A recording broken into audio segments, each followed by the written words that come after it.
Your meniscus is a rubbery shock absorber in your knees. It tears with forceful twisting motions. Let's look at a 360 dunk in basketball. But what we see is that your knee doesn't have twisty muscles. We have muscles that go up and down to stabilize the knee. So in Knee Ability Zero, we start each session with a 10-minute backward walk. What are we doing?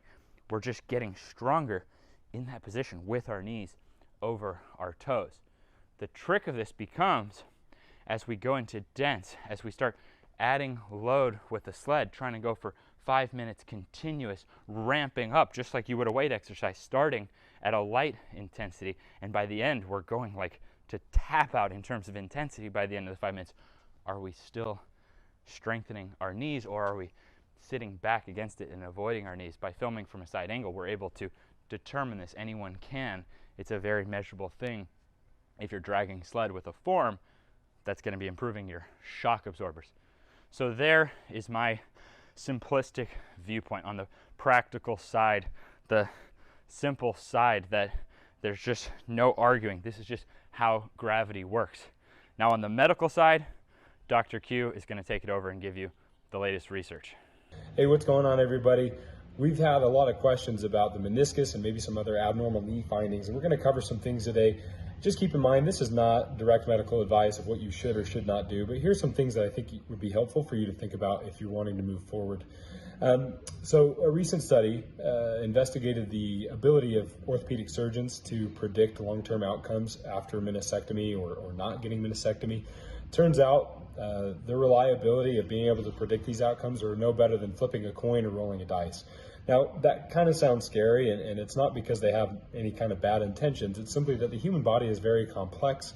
We have an ability to adapt to a number of things, and to say that your MRI is a direct correlation to your pain or to the type of function you will have is just not possible. Keep that in mind. Something else to maybe keep in mind is that there's a very high prevalence of abnormal findings in people with no knee pain whatsoever, very high functioning individuals. This ranges from athletes, middle-aged adults, all the way into the elderly, where studies are finding, taking people off the street, healthy volunteers with no pain, no issues, who are high functioning, that they'll have partial ACL ruptures, partial PCL ruptures, partial meniscus tears, meniscus degeneration. They'll have undiagnosed osteoarthritis and bone marrow edema. Turns out a lot of that stuff is not indicative of the type of function or pain that the individual will be experiencing. Some other things to keep in mind is a recent study that investigated those getting meniscectomy versus a sham surgery where they just stuck the arthroscope into the knee joint but didn't actually remove any of the torn meniscus. That over the long term, neither group had any differences, and in fact the sham surgery people did maybe slightly better in 2 and 5 year follow-up. So just something to keep in mind. Now feel free to message myself in the comments section or DM me. I'll look through those.